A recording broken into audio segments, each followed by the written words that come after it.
Salam sejahtera, salam bahagia, salam hormat. Semoga siapapun yang mengikuti kisahku ini selalu dilimpahkan kesehatan dan rezeki yang melimpah. Amin. Mohon bantuannya untuk like, komen, share dan subscribe, agar aku bisa menuangkan seluruh kisah hidupku hingga akhir. Terima kasih.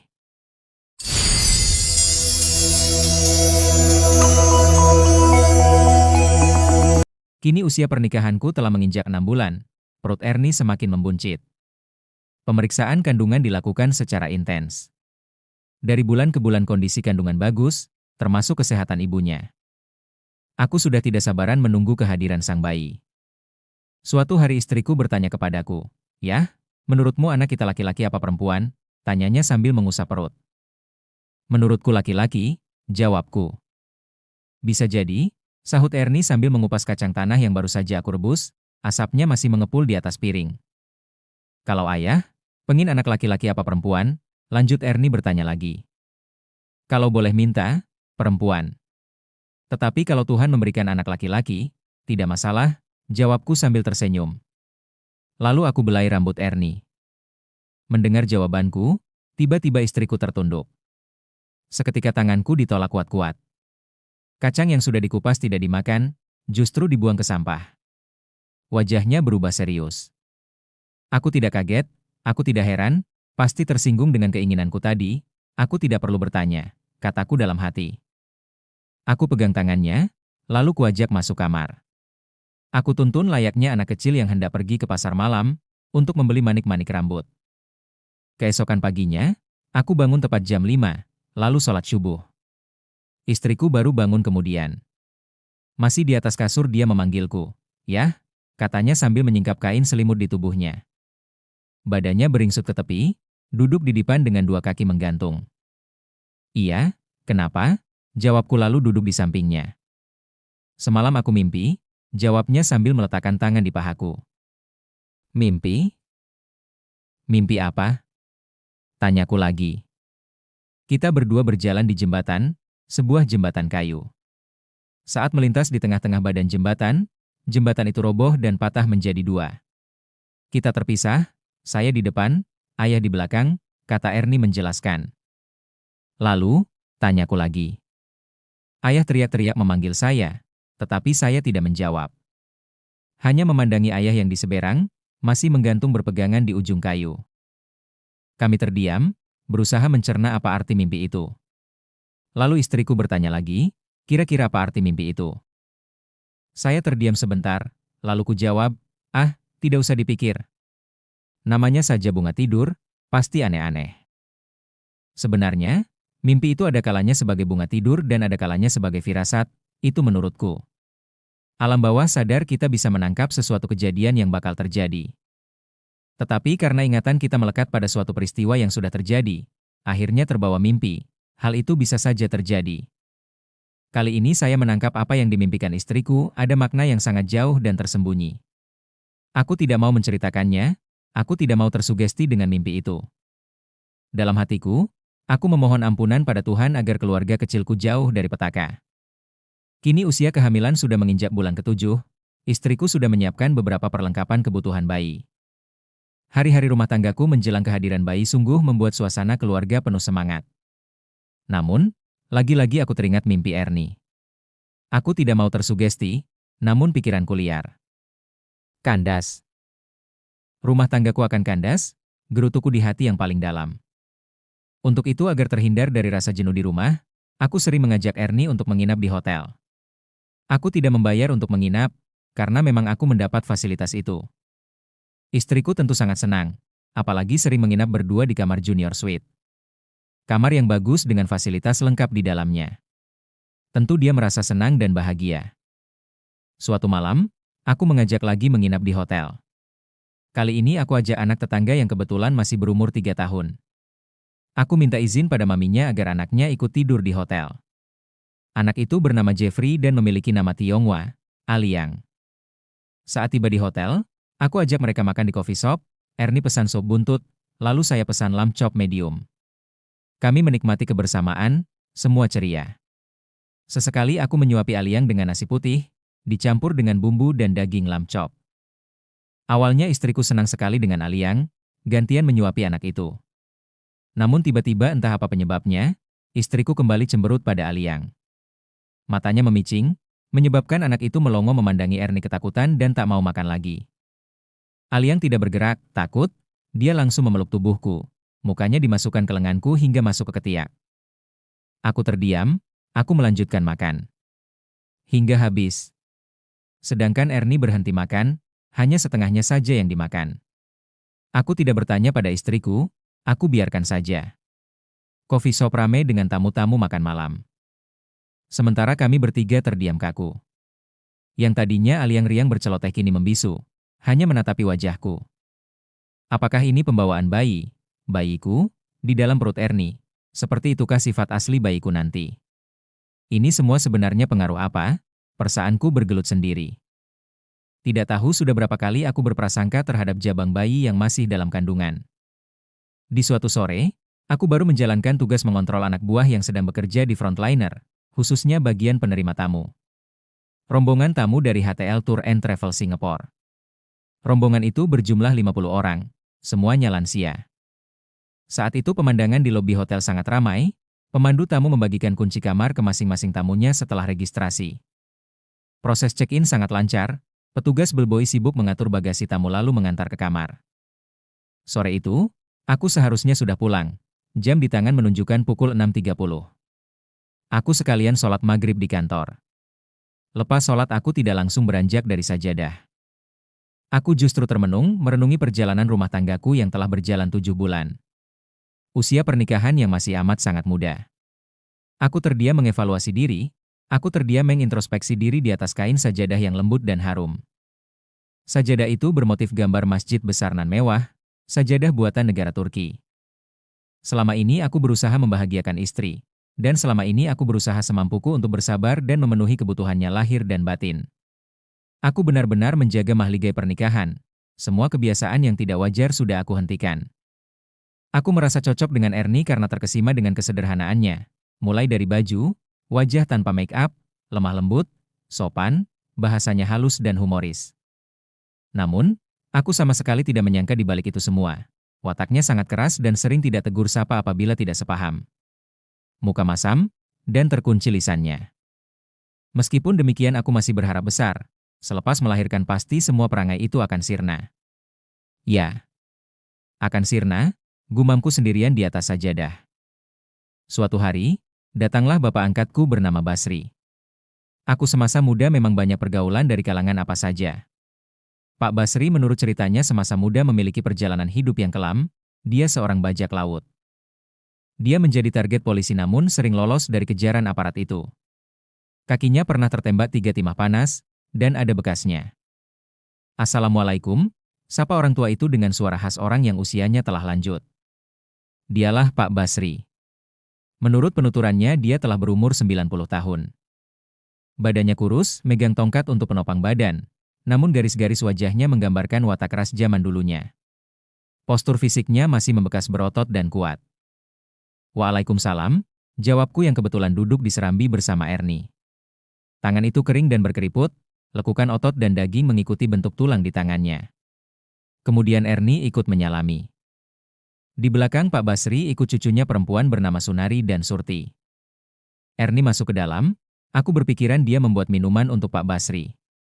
Tetapi sekali-kali kutoleh ke arah dalam tidak terlihat di dapur, tidak ada suara gelas atau air mengucur dari botol atau teko. Ternyata dia tiduran di kamar, sambil membekap mukanya dengan bantal. Aku meminta dibuatkan teh untuk Pak Basri, tetapi dia tidak menyahut. Lalu aku menyuruh Sunari untuk membuat minuman. Sunari sudah berumur 15 tahun, dan aku sudah mengenalnya sejak kenal Pak Basri. Sunari sudah terbiasa denganku, karena sering mengantar Pak Basri mengunjungi aku di rumah. Sunari di dapur, membuat minuman, aku tunjukkan gula dan tehnya. Tiba-tiba, istriku sudah berdiri di belakang Sunari, sementara aku di luar bersama Pak Basri.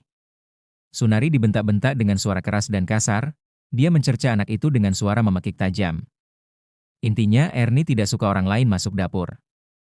Suara itu terdengar jelas oleh Pak Basri, walaupun dia duduk di luar. Pendengaran beliau masih peka, lalu matanya terkesiap, dagunya terangkat ke atas perlahan, aku saling tatap dengan beliau. Kepalanya menggeleng-geleng, Tangannya mengusap dada. Wajah tuanya memelas mendengar cucunya diperlakukan seperti itu. Seketika aku lari ke dapur menengahi. "Hah, sudahlah," bentak Erni kepadaku sambil mengibaskan tangannya, kemudian berlalu menuju kamar tanpa kata-kata. "Aku tidak usah minum, aku tidak haus," kata Pak Basri pelan sambil mengusap tanganku. Suaranya lirih tapi tergetar, kecewa dan sedih. Sunari keluar tanpa minuman, dia menangis ketakutan, lalu duduk di belakang kakeknya, sambil merangkul adiknya Surti.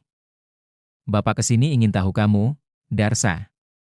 Kamu telah menikah, Bapak ikut senang. Mudah-mudahan rumah tanggamu baik-baik saja. Bapak berdoa untuk anakmu nanti kelak menjadi orang yang baik," kata Pak Basri tulus raya menyalami aku, dengan wajahnya yang sedikit memucat. "Dulu rumah ini nyaman dan damai, berhari-hari aku tidur di rumahmu ini. Tapi sekarang lain." Lanjut Pak Basri memelas. Aku terenyuh dan malu. Sangat malu. Pak Basri dan cucunya merasa tidak nyaman lalu pamit. Aku menyelipkan sedikit uang dari dompetku, untuk bapak angkat itu. Aku minta maaf dan kupeluk tubuh tua dan keriput itu. Lalu dia pergi bersama dua cucunya. Aku tersandar di tembok teras, aku malu. Aku kecewa, aku semakin bingung dan kalut atas perangai Erni terhadap keluarga Pak Basri. Akan tetapi, sekalut apapun aku tidak boleh lemah atau bosan menasehati Erni, bagaimanapun dia adalah istriku. Aku sering menyemangati diri untuk tetap tegar. Namun kadang-kadang pupus begitu timbul terpaan masalah dari Erni. Pendirianku kadang-kadang labil, suka berubah-ubah sesuai kondisi di rumah. Aku bukan menyesali pernikahan, aku tidak menyalahkan siapapun termasuk diriku. Aku menyadari ini memang jodohku, namun sebagaimana manusia biasa tetap ada sisi lemahnya. Walaupun aku bekerja di dunia entertain, hingar-bingar dunia malam hari, tidak mudah menepis rasa gundah dalam hati. Dari hari ke hari perangai Erni bertambah sensitif, sedikit-sedikit tersinggung. Sudah hampir tidak terhitung aku didiamkan dan tidak tegur sapa. Setiap diajak bicara untuk menyelesaikan masalah, justru dirinya bertanya balik. "Kenapa? Tidak suka dengan saya?" "Inilah saya," kata Erni dengan sinis. Aku sering menemui jalan buntu untuk menyelesaikan masalah, tak tahu harus bagaimana. Aku tetap harus bersabar, demi kandungannya yang semakin hari semakin menua agar selama tidak terjadi apa-apa. Pada suatu ketika, aku menelpon Dian. Dia adalah adik dari Erni yang tinggal di kampung. Aku sekedar bertanya kabar di kampung. Inilah yang aku katakan kalau pendirianku labil, aku sebenarnya tidak mau bertanya terhadap siapapun, namun akhirnya aku menghubungi Dian. Aku layaknya seorang pasien berkonsultasi dengan psikiater, aku bercerita soal kakaknya yaitu Erni. "Mas Darsa," kata Dian dengan nada agak berat tetapi antusias untuk memberikan penjelasan. "Mas, harus ekstra sabar dengan kakakku itu. Aku ini adiknya, aku memberikan penjelasan ke Mas Darsa bukan berarti aku menjelek-jelekan kakakku sendiri atau darah dagingku sendiri. Namun dengan penjelasanku ini Mas Darsa agar lebih siap dan bisa mencari solusi yang baik," kata Dian dengan nada serius. Suara Dian terputus sebentar seolah menelan ludah, lalu menghela nafas. Kemudian melanjutkan ceritanya lagi. Kak Erni memiliki tipe yang sangat temperamen, berbanding terbalik dengan sikapnya dikala tidak ada persoalan. Dia terkesan ramah, baik, dan suka humor. Akan tetapi begitu percakapan kita ada sedikit saja yang tidak sepaham, maka akan menjadi masalah besar. Bisa-bisa kita tidak ditegur berminggu-minggu, bahkan membuang muka, wajahnya selalu masam. Sebagai adiknya saya sangat berhati-hati. Kadang tidak mau terlibat urusan-urusan yang sensitif, karena saya tahu resikonya. "Saya rasa itu Mas, apa yang saya sampaikan mengenai kakak Erni," kata Dian menyudahi ceritanya. Aku tertegun dengan cerita itu, termangu dan sekaligus salut dengan Dian yang menyampaikan sifat Erni apa adanya, lugas sekaligus jujur. Selama ini aku menyimpulkan bahwa perubahan watak Erni karena pembawaan bayi adalah tidak tepat, sekarang terjawab sudah. Memang, seperti kata Dian bahwa kakaknya sangat temperamen. Aku tidak putus asa, aku tidak menyerah, aku bisa berbicara, aku bisa menasehati. Aku harus memperbaikinya, karena aku kepala keluarga sekaligus juga imam keluarga. Aku tidak boleh mendiamkan suatu perkara, bukan berarti aku menghindar atau takut. Tetapi watak laki-laki kadang muncul tiba-tiba mengalahkan segalanya, daripada ribut lebih baik diam. Namun sampai kapan hal-hal seperti itu bisa terselesaikan? Diam, tidak menyelesaikan masalah. Diam berarti menjerumuskan diri sendiri. Diam, akhirnya tertekan. Tekanan yang didiamkan suatu saat akan menjadi depresi. Kalau tidak kuat akhirnya fisik yang terserang. Susah tidur, makan tidak bernafsu, hilang semangat. Hal itu sebagai akibat tumpukan tekanan yang tidak pernah diselesaikan. Kali ini aku harus tampil beda. Aku perlu menyadarkan, aku perlu memberitahu, dengan tetap membalut rasa kasih sayang. Usia kehamilan kini telah menginjak 9 bulan. Aku memberikan dorongan mental kepada istriku untuk menghadapi persalinan, segala sesuatu menyangkut proses kelahiran rasanya tidak ada yang ketinggalan. Hari kelahiran itu telah tiba, anakku terlahir laki-laki. Alhamdulillah, ucapku setelah istri melahirkan dan bayiku terlahir dengan selamat tanpa operasi. Perasaanku sangat haru dan bahagia. Bagaimana ini ya, anak kita laki-laki? Tanya istriku di atas pembaringan di kamar rawat inap. Alhamdulillah, laki-laki atau perempuan itu sama saja, tetap harus bersyukur. Tidak apa-apa, kataku seraya memeluk kedua buah hatiku, istri dan sang bayi. Ernie senyum tipis, senyum yang mengambang. Aku memperhatikannya, aku yakin bahwa dia tidak percaya dengan ucapanku. Ernie masih beranggapan kalau aku tidak suka dengan kehadiran bayi laki-laki. 4 hari sudah, kami tidur di rumah sakit. Lepas itu diperbolehkan pulang oleh dokter yang menangani. Sebelum persalinan, aku telah memberi kabar kepada mertua di kampung. Tepat bayiku keluar dari rumah sakit, bapak dan ibu mertuaku datang dari Jogja. Mereka sangat bahagia, berkali-kali cucunya dicium, ditimang. Kedua mertuaku sangat bersyukur atas keselamatan kami sekeluarga. Pagi itu hari Minggu, kami sekeluarga berkumpul di rumah membicarakan acara syukuran dan potong rambut bayi. Hari pelaksanaan telah ditetapkan. Suatu ketika aku dan bapak mertua mengobrol di serambi, sementara Ernie dan ibu di dalam kamar. Mas Darsa, Ernie itu doso, ungkapnya sambil menyeduh teh panas. Apa itu doso, Pak? Tanyaku kemudian. Doso artinya pemarah mudah tersulut emosi. Itu adalah bahasa daerah, yang berarti temperamen, katanya lagi. Aku mengangguk, berusaha memahami kata itu. Dalam kondisi bagaimanapun, tolong, saya minta tolong, sekali lagi tolong, saya titip Ernie. Saya minta Mas Darsa untuk lebih sabar dan jangan mudah terbawa arusnya, jelasnya dengan mimik serius. Saya tercenung mendengar perkataan itu, darahku mengalir dengan desiran kecil namun kencang, seolah kurasakan menusuk-nusuk perlahan di setiap pori-pori kulit. Tusukan itu tidak setajam jarum suntik, tetapi terasa lebih dalam dan membuat ngilu di hati. Atas kata-kata dan permintaan Bapak pada saat itu, seolah sikap yang dinisbatkan kepada Ernie tidak ada obatnya. Aku menghela nafas panjang, terkadang timbul perasaan ciut. Namun lagi-lagi aku harus menyemangati diri. Baiklah Pak, saya akan merangkulnya sebisa saya. Sebagai kepala keluarga, saya akan mendidiknya dengan baik, imbuh saya. Tiba waktu makan siang, Bapak dan Ibu mertuaku makan bersama. Aku masuk kamar hendak melihat bayiku, dia tertidur pulas. Lagi-lagi, Ernie. Ernie menangis, terisak, matanya sembab. Aku mendekat dan aku bertanya, kenapa Ibu? Namun tidak menjawab. Aku bertanya lagi, kenapa Ibu? Ayah tidak sayang bayi ini, kata Ernie kemudian, nadanya seolah menuduh. Aku menanggapi ringan sambil bercanda agar suasana cair. Loh, sahutku manja dan menggoda. Ini kan anak ayah, bukan anak orang lain. Kok tak sayang? Tentu saja ayah sayanglah. Ini darah daging ayah, jelasku sambil rebahan di samping istri. Tiba-tiba, kakiku ditendang, hampir menimpa bayi yang masih merah itu. Aku sontak kaget dan menghela nafas, lalu terduduk. Aku keluar dari kamar. Lalu aku menghampiri ibu dan bapak yang sudah selesai makan. Aku menanyakan pada ibu kenapa Ernie menangis. Ibu terlihat seperti malas untuk menjawab pertanyaanku. Sepertinya ibu merasa kesal, namun aku tidak tahu kesalnya untuk siapa. Di meja makan kami bertiga terdiam seolah masing-masing kebingungan untuk memulai bicara. Dan akhirnya ibu angkat bicara.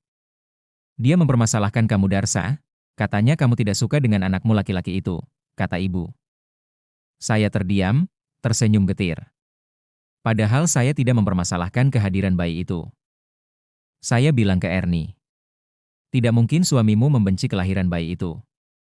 Saya lihat Darsa bahagia, senang, selalu bercerita yang bagus-bagus sejak kehamilanmu hingga kelahiran. lanjut ibu mertua.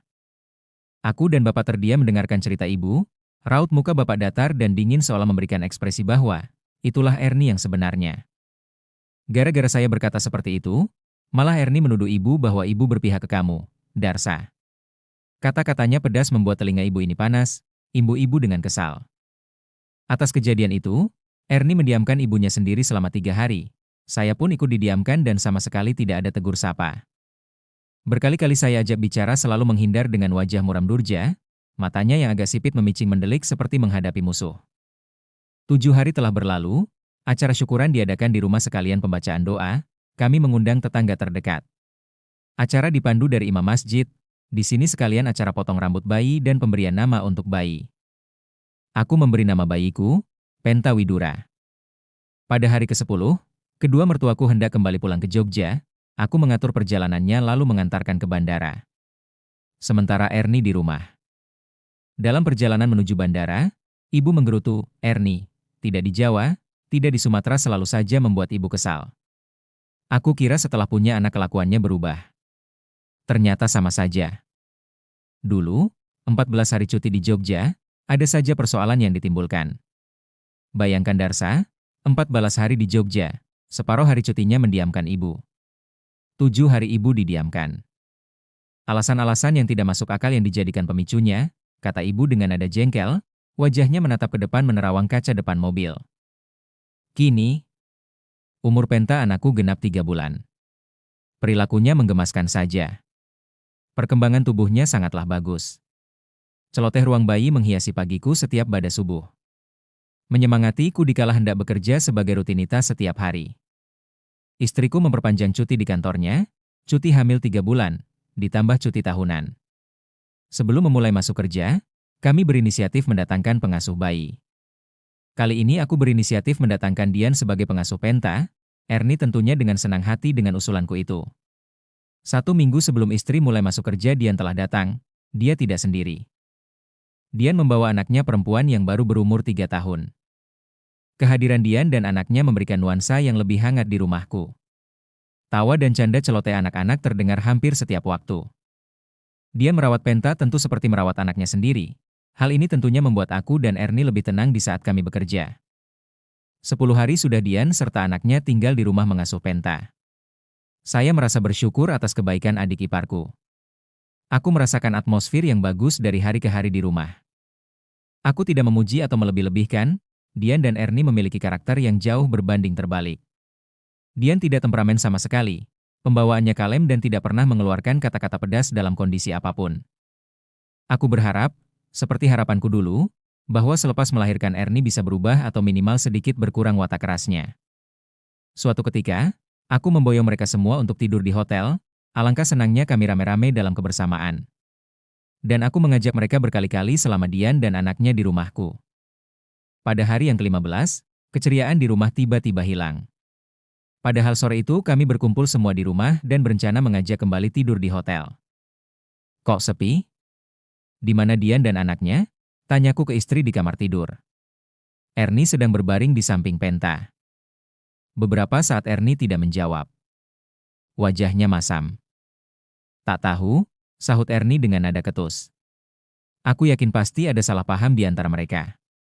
Aku melepas dasi lalu ku gantung bersama jas kerja di hanger pakaian. Aku keluar kamar lalu hendak ke kamar mandi, tentunya melintas di depan kamar Dian. Suara isak tangis dari dalam kamar, tersengal-sengal tidak lain Dian. Pintu tertutup rapat. Aku semakin yakin, Ernie telah membuat masalah dengan adiknya sendiri. Akhirnya kami urung untuk menginap di hotel lagi. Hari berikutnya, Dian mendekati aku, kala itu Ernie belum pulang dari kantornya. Dia berkata, aku minta pulang saja Mas Darsa. Kalau tiap hari begini aku tidak tahan. Aku sudah melakukan yang terbaik untuk Penta, tetapi ada saja yang salah, ada saja yang kurang. Aku dibentak-bentak, aku dicerca dengan kata-kata tidak senonoh, setiap apa yang kulakukan tidak sesuai dengan keinginan Kak Ernie. 20 hari aku di sini sudah 2 kali aku dimaki-maki, 2 kali aku tidak disapa. Dian terisak sambil menggendong Penta, sementara anak Dian bermain sendiri. Dian, bersabarlah dulu. Bukankah kemarin kamu pernah memberi semangat ke aku lewat telepon? Agar ekstra sabar menghadapi kakakmu itu. Tengoklah Penta, keponakanmu itu. Dia butuh kasih sayangmu, dan aku juga demikian minta bantuanmu, bersabarlah, pintaku meyakinkan dia. Dian menangis, air matanya berurai sambil menggendong bayi. Dian berencana untuk mengasuh Penta di rumah selama 1,5 bulan. Lepas itu dia akan kembali ke Jawa.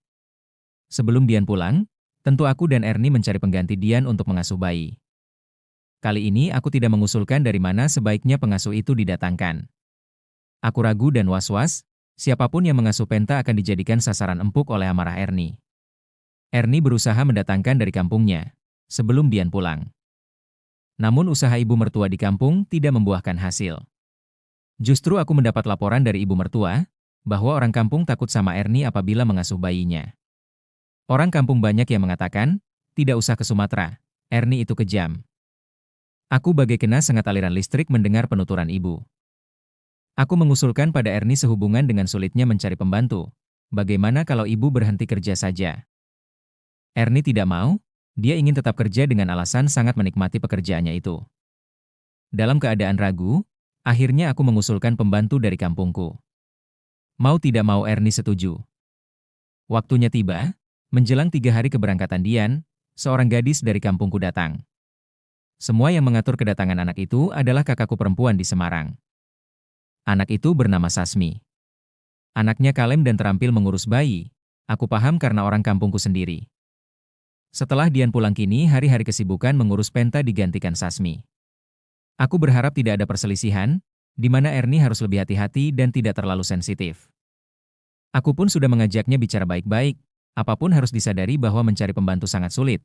Selain biaya cukup mahal, kataku menjelaskan ke Ernie. Sasmi sanggup untuk mengasuh Penta selama 1 tahun. 1 bulan 2 bulan hingga 4 bulan suasana rumah aman tidak ada perselisihan. Untuk refreshing, di akhir minggu aku mengajak mereka nginap di hotel seperti biasanya. Menginjak bulan kelima, timbul perselisihan. Ernie marah-marah ke Sasmi gara-gara Penta muntah-muntah. Dia menuduh Sasmi memberi makanan yang kotor. Tentu saja Sasmi berkilah, semua makanan dalam keadaan bersih dan dimasak. Dari sinilah awal Ernie tidak suka pada Sasmi. Dia sering bermuka masam dan malas menyapa Sasmi. Aku mengingatkan Ernie agar tidak terlalu keras. Namun dia santai saja, tidak menggubris. Bukankah kita bergantung terhadap Sasmi? Seharusnya kita baik-baik sama dia, karena telah mengurus anak kita dengan kasih sayang. Dengan adanya Sasmi ibu bisa bekerja masuk kantor, bisa beraktivitas di luar. Pulang kerja semua sudah beres. Lagi pula tidak mungkin Sasmi memberikan makanan kotor terhadap Penta. Bisa saja memang Penta baru tidak enak badan, kemudian muntah. Toh juga tidak ada apa-apa selama ini, kataku menasehati Ernie. Ernie terdiam, aku tidak tahu apakah masuk dalam logika dia dengan nasihat itu. Ya, bela saja dia, sahut Ernie ringan, tanpa beban, terkesan menyepelekan. Lagi-lagi jawabannya tidak menyambung dan serampangan. Aku sering memberi nasihat terhadap Sasmi, sama seperti Dian waktu itu. Agar sabar dan jangan diambil hati apabila Ernie marah-marah. Sasmi hanya bisa mengangguk, lagi pula anak ini memang tidak banyak bicara. Menginjak bulan ke-7, sepulang aku dari kantor kurang lebih jam 7 malam. Aku dapati pintu rumah tertutup, padahal biasanya jam-jam itu Sasmi masih bermain-main dengan Penta. Assalamualaikum, kataku sambil mengetuk pintu. Aku membuka pintu dan semua kamar tertutup. Aku masuk kamar, Penta tidur. Sedangkan Ernie berbaring di kasur tanpa ekspresi. Aku terdiam. Lalu aku ke belakang, kamar Sasmi tertutup, suara tangisku dengar dari kamar Sasmi. Tidak lama kemudian Sasmi menemui aku sambil menangis tersengal-sengal. Lehernya naik turun hampir tidak bisa bersuara karena tersengal. Mas Darsa, aku minta pulang. Aku tidak tahan seperti ini terus. Aku tertekan di sini, kata Sasmi terisak.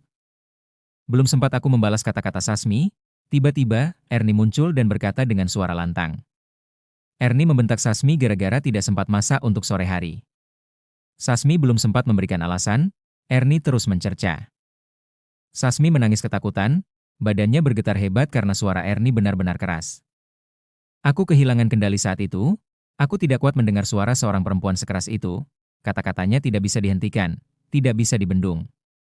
Kepalaku terasa kosong, telinga berdesing, tiba-tiba tanganku melayang, menghantam meja makan yang terbuat dari kaca, semua hancur berkeping-keping.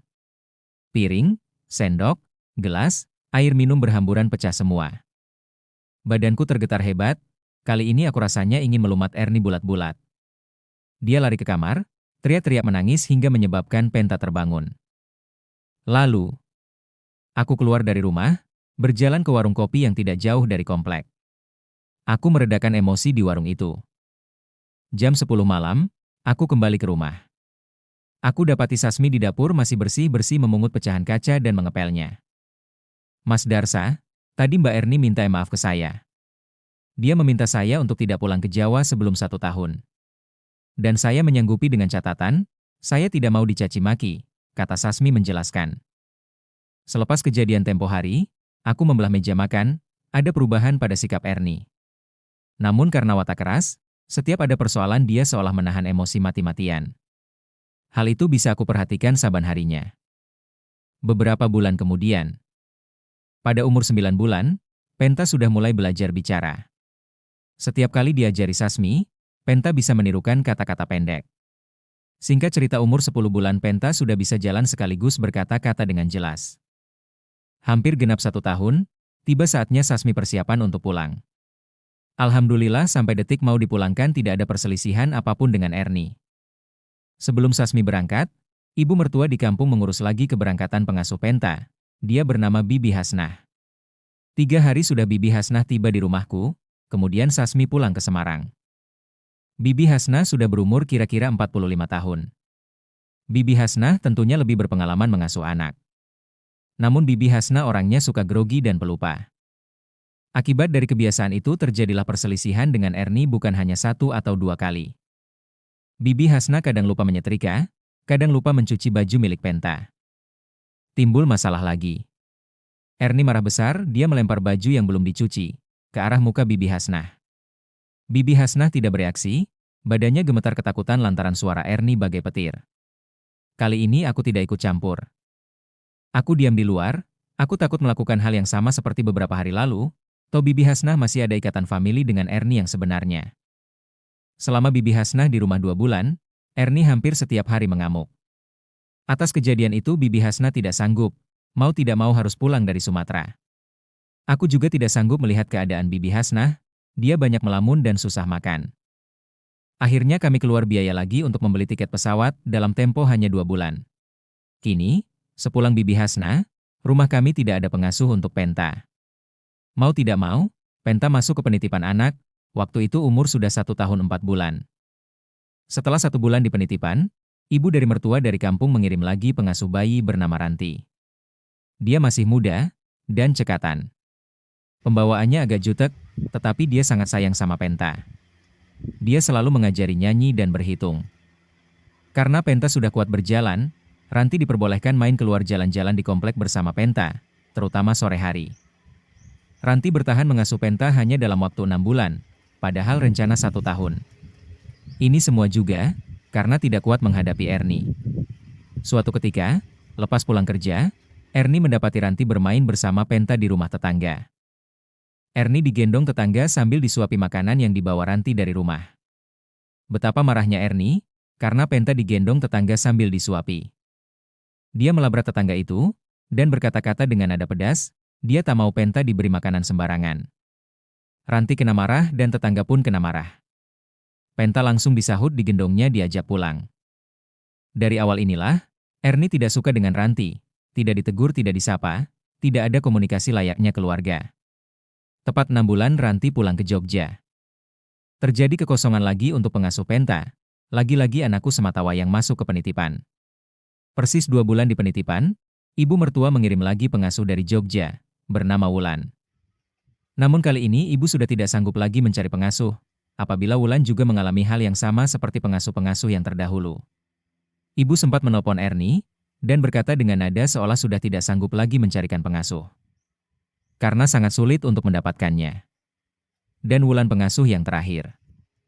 Menanggapi perkataan ibu, Ernie tersinggung. Dia sempat mengumpat kepada ibunya. Ernie menangis terseduh. Ernie memang memiliki watak yang sangat kontras, dia mudah menangis apabila tersinggung, tetapi di balik itu perangainya sangatlah kasar.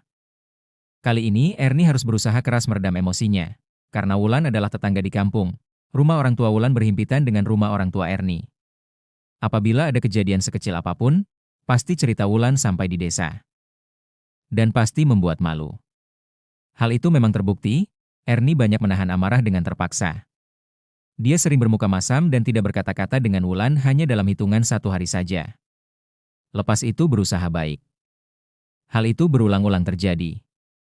Dan saya selalu meneguhkan hati Wulan agar dianggap angin lalu saja apabila kena marah. Dan pada kenyataannya Wulan sanggup tinggal di Medan kurang lebih 1 tahun 8 bulan. Menginjak umur 3,5 tahun, Penta kami ajak pulang kampung. Kami mengambil cuti bersama. Sekalian mengantar Wulan pulang.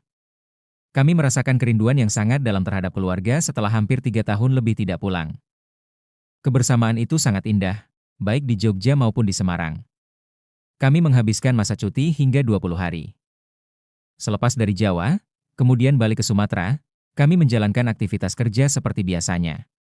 Karena sudah beranjak besar, Penta kini sudah mulai ikut persiapan playgroup atau penitipan.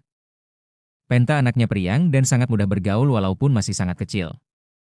Dia dititipkan pada Yayasan Kasih Ibu, diantar pagi dijemput selepas kami pulang kerja. Tidak terasa, beberapa tahun kemudian, Penta mulai masuk sekolah dasar. Pada usia 6 tahun lebih 2 bulan dia sudah di bangku sekolah dasar. Kesehariannya dia langsung ke rumah penitipan anak yang terletak berdekatan di sekolahnya. Sore hari baru kami jemput.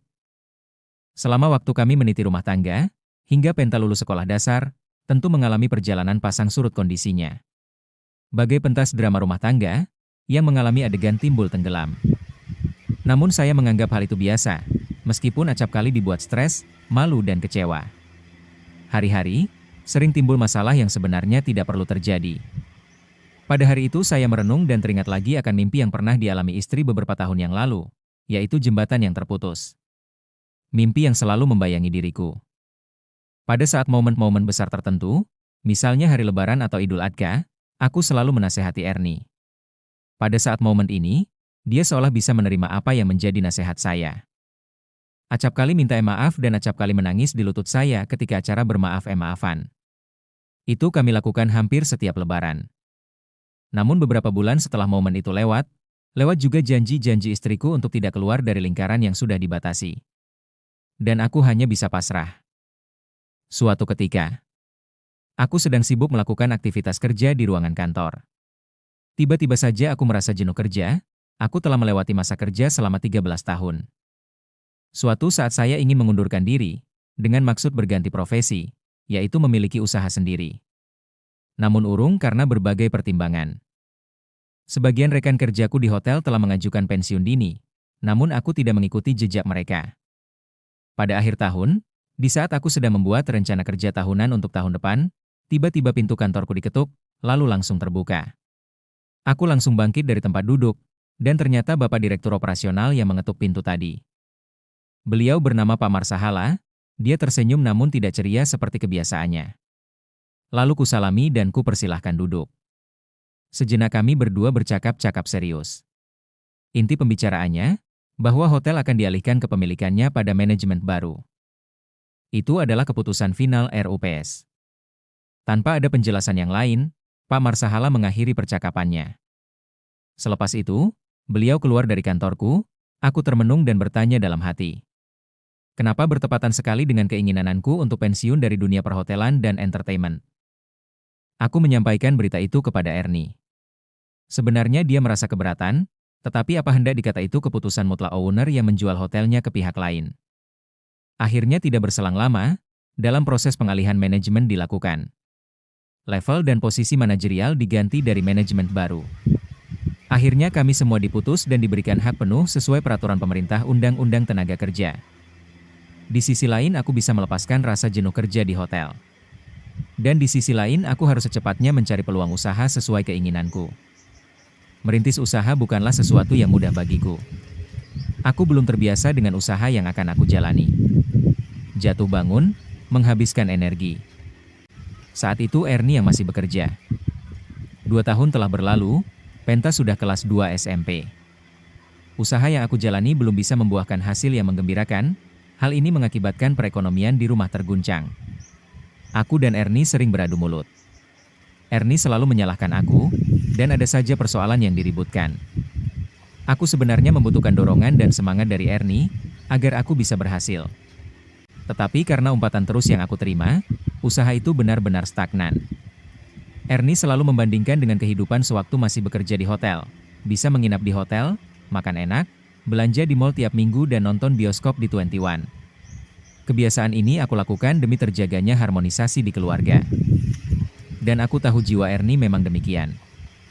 Dan akhirnya hal itu tidak bisa dipenuhi. Kondisi kami sudah beda, karena terbatasnya keuangan. Di titik inilah Ernie sering merasa tidak puas, dia suka uring-uringan dengan Penta. Atmosfer di rumah dari hari ke hari sungguh tidak nyaman. Ernie benar-benar seperti orang kalap apabila timbul masalah kecil saja. Acap kali Penta menangis di pelukanku, karena perlakuan ibunya. Hari-hari terkena sabetan hanger pakaian menyebabkan memar dan gosong. Aku selalu mengalah, aku tidak mau dalam posisi sulit membuat kegaduhan. Namun kondisi semakin parah, Ernie mulai mengumpat, menuding jarinya ke arah wajahku setiap emosi. Benar-benar kondisi sangat tidak nyaman. Saya dan Penta sering menjadi sasaran empuk. Suatu saat pada malam hari, datang tamu sekeluarga ke rumahku. Dia bernama Ernie Boru Sitinjak. Kebetulan nama sama dengan nama istriku. Aku lalu mempersilahkan masuk. Ernie Sitinjak adalah kawan akrab istriku, bisa dibilang sudah seperti kakak sendiri bagi Ernie. Kak Ernie pembawaannya sangat lembut, kata-katanya halus dan terkesan serius.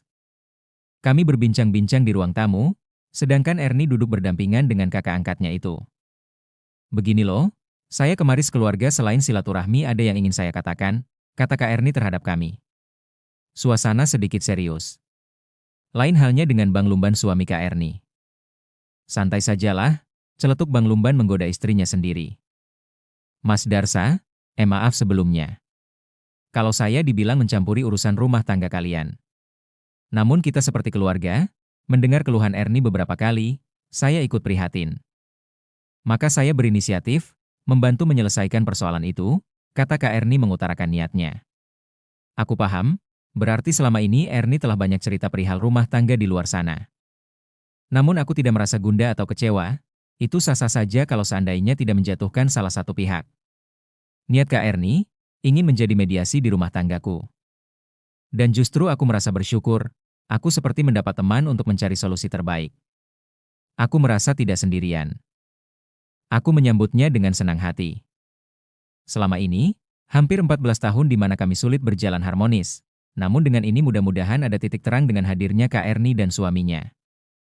Bagaikan sidang di pengadilan, kami disuruh menyampaikan unek-unek selama menjalani rumah tangga. Aku dan Ernie membeberkan masing-masing keluhan di depan Kak Ernie dan suaminya. Tiba giliran Ernie berbicara. Saya malu setiap kali ada persoalan di rumah ini saya dipojokkan. Saya yang salah, saya tidak ada benarnya. Suami saya selalu berpihak pada orang lain, selalu membela orang lain. Padahal saat ini saya menjadi tulang punggung rumah tangga, kata Ernie menyampaikan keluhannya. Apakah selama ini suamimu menyakiti secara fisik, atau mengumpat, setiap memberi teguran? Tanya Kak Ernie. Ernie terdiam tidak menjawab. Ekspresinya datar. Matanya berkaca-kaca, bibirnya bergetar seperti sulit hendak mengeluarkan suara. Begini saja, aku diceraikan saja. Aku tidak mau ribet. Aku tidak apa-apa. Kalau seandainya saya ini di mata suami tidak ada benarnya, kata Ernie tiba-tiba. Perkataan itu sungguh membuat kami terhenyak, baik Kak Ernie ataupun suaminya. Konteks bicaranya lari lagi, aku pun menjadi bingung. Kenapa Ernie tega mengucapkan kata-kata itu? Aku bagai merasakan sayatan sembilu di bawah setiap kulit pori-pori. Pahit dan getir kata-kata itu. Serasa ngilu di setiap ruang dada. Aku terdiam, aku membisu. Dari mana lagi aku memulai bicara? Aku tidak pernah memaki atau mengumpat, apalagi menyakiti secara fisik. Suasana hening, Kak Ernie dengan wajahnya yang menyiratkan kesabaran, lalu mulutnya menggamit, kemudian angkat bicara lagi. Ernie, itu bukan suatu jalan keluar. Kalian mengangkat sumpah sebelum menikah, kamu sebaiknya tidak semudah itu mengatakan kata-kata cerai. Ernie terdiam, hanya menangis. Dia tidak menjawab sepatah kata pun, dan memang istriku sangat tunduk terhadap Kak Ernie dari semasa lajang hingga hari itu. Mungkin satu-satunya orang yang paling disegani. Ernie, kata Bang Lumban ikut angkat bicara. Bukankah suamimu hanya menginginkan kamu untuk sedikit meredakan emosi setiap menemui masalah? Redakan emosi dan jangan selalu ribut pada persoalan sepele. Itu saja.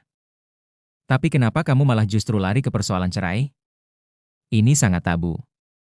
Sebenarnya kalian ini semua tidak memiliki masalah dalam rumah tangga, hanya soal persepsi. Menyelesaikan persoalan bukan berarti bermusuhan, saling caci, saling membenci, tidak tegur sapa. Kata Bang Lumban bernada protes dan meluruskan inti pembicaraan. Apa yang dikatakan Bang Lumban sangat benar, sesuai keinginanku. Memang tidak ada masalah, tidak ada pihak ketiga, tidak ada campur tangan dari masing-masing keluarga. Kalau masalah keuangan, bukan berarti aku mengalami zero point, aku tetap ada, namun tidak sebanyak waktu masih kerja. Di akhir percakapan, Kakak Ernie membujuk istriku agar minta maaf pada diriku. Saat itu kami saling berjanji untuk tidak menimbulkan kegaduhan. Kak Ernie juga mengingatkan kepada kami berdua bahwa pentas sudah besar. Sebaiknya kericuhan dihindari demi pertumbuhan anak. Saat itu jam menunjukkan pukul 10.30 menit, Kak Ernie serta suaminya berpamitan untuk pulang. Istriku mencium tangan Kak Ernie dan saling berpelukan. Malam itu aku tidak bisa tidur, kata-kata Ernie masih membekas di dadaku. Aku sejak tadi sebenarnya teringat mimpi yang dialami Ernie beberapa tahun yang lalu. Jembatan yang terputus. Aku menjadi miris dan gelisah. Akankah menjadi kenyataan mimpi itu? Tanyaku dalam lubuk hati yang paling dalam. Perasaan takut dan miris akhirnya menghantui pikiranku setiap kali. Beberapa bulan kemudian, aku kedatangan seorang teman, dia bernama Sofian. Kami telah lama tidak berjumpa meskipun rumah tidak terlalu jauh. Sofian bekerja pada kontraktor di daerah Sibolga. Dia berniat menawarkan pekerjaan pada diri saya. Saat itu saya belum bisa memberi keputusan, dan saya harus berbicara terlebih dahulu pada Ernie. Aku berjanji pada Sofian untuk menghubungi setelah ada pembicaraan dengan Ernie. Sore selepas pulang kerja, aku memberitahu pada istri kalau ada teman yang menawari pekerjaan. Tanpa pikir panjang Ernie mendorongku agar menerima tawaran itu. Kalau aku menerima tawaran kerja dari Sofian, berarti konsekuensinya aku harus tinggal di kota Sibolga. Jarak yang cukup jauh dari kota Medan tak mungkin pulang pergi. Selain berbicara dengan Ernie, aku juga memberitahu pada Penta. Awalnya Penta merasa keberatan kalau jauh dengan aku. Dia sempat berkata, kalau tinggal berdua sama ibunya saja, merasa tidak nyaman. Aku sebenarnya merasa kasihan, lalu aku memberi pengertian pada Penta panjang lebar, dan dia setuju. Pada hari ketiga sejak kedatangan Sofian di rumah, lalu aku menelpon balik ke Sofian yang intinya menerima tawaran kerja. Tidak menunggu waktu lama, aku berangkat ke Sibolga. Aku berpamitan pada anak dan istriku. Penta menangis di pelukanku, sementara Ernie biasa saja. Penta meminta aku, apabila liburan sekolah nanti, dia ingin ke Sibolga menginap di sana menghabiskan masa liburan. Di sana aku bekerja sebagai admin, termasuk payroll. Kadang menjadi pengawas lapangan, apabila salah satu pengawas lapangan berhalangan hadir atau cuti. Aku sering merangkap pekerjaan, dan mau tidak mau aku belajar menjadi seorang pengawas selain kerja di kantor. 1 tahun, 2 tahun telah kulalui, dan semua aspek pekerjaan aku kuasai. Proyek itu sedang membangun breakwater di daerah pantai, masih daerah Sibolga. Menyesuaikan kondisi proyek. Aku mengambil libur untuk pulang setiap bulan, menengok anak istri. Istriku sangat senang, karena aku menerima upah cukup lancar dan bahkan melebihi upah kerja di hotel. Acap kali setiap libur sekolah, Penta ikut aku tinggal di mes. Kadang 1 bulan penuh, apabila liburan tahunan di sekolah. Sedangkan Ernie, tidak ikut karena bekerja. Meskipun aku tidak memiliki latar belakang pendidikan jurusan teknik sipil namun aku bisa menyesuaikan pekerjaan itu dan sangat menikmati. Aku sering berkomunikasi dengan istriku, dari nada bicaranya dia ceria. Aku pun merasa lega dan jarang lagi terdengar uring-uringan, apalagi kalau aku bisa menambahi uang jajan selain gaji. Dia kembali hidup senang, menonton bioskop hampir 1 minggu 1 kali. Belanja di mall dan makan dari satu kafe ke kafe lainnya. Semua cerita ini aku dengar dari Penta. Penta sering menghubungi aku hampir setiap hari saat istirahat sekolah. Aku tidak mempersoalkan, asal pandai-pandai menyisihkan uang. Suatu ketika Penta menelpon dengan nada kesal. Dia memprotes ibunya. Yah, ibu sering membeli baju di mall, harganya mahal, kata Penta dengan nada kesal. Memang harga berapa? Tanyaku penasaran. Ada yang harganya 450.000, ada pula yang 500.000, jawab Penta. Lantas apa yang kalian lakukan selepas belanja? Tanyaku penasaran. Nonton film di 21. Aku merenungi kata-kata Penta setiap kali memberikan kabar tentang ibunya. Kalau aku menegur istri pastilah dia tersinggung, hilang keceriaan. Dan pasti yang menjadi sasaran Penta. Karena istriku tidak canggung menghajar anak secara fisik. Suatu ketika anaknya di smackdown hingga mimisan, darah keluar deras dari hidungnya, hingga muncrat balik ke muka Ernie. Persoalan sepele, lambat pulang sekolah. Mendengar cerita itu aliran darahku bagai berhenti seketika, mendidih. Namun untuk kejadian ini anakku melarang untuk protes ke ibunya, karena Penta akan diperlakukan semena-mena, tidak ditegur, tidak dikasih uang saku sekolah, bahkan tidak masak. Kadang merasa sesak dan pedih, kalau berjauhan dengan anak, kemudian diperlakukan seperti itu oleh ibu kandungnya sendiri.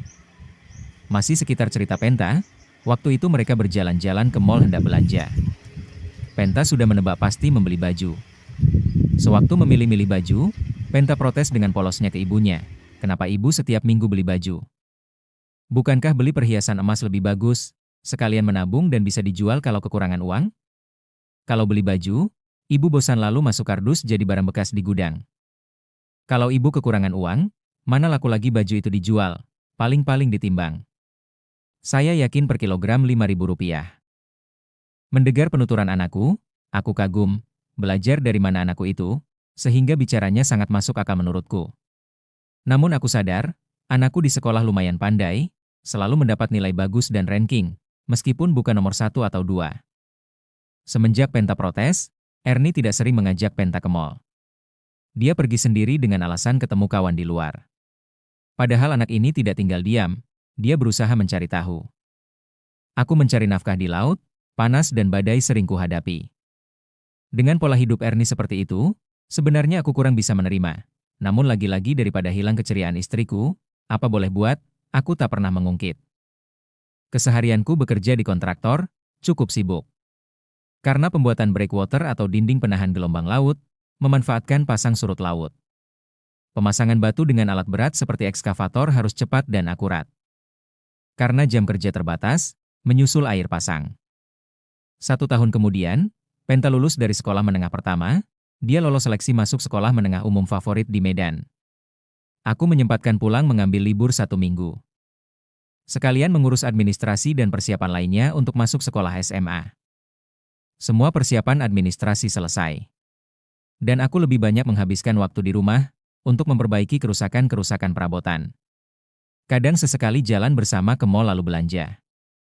Aku melihat sendiri cara belanja Ernie, sungguh dia tidak sayang uang.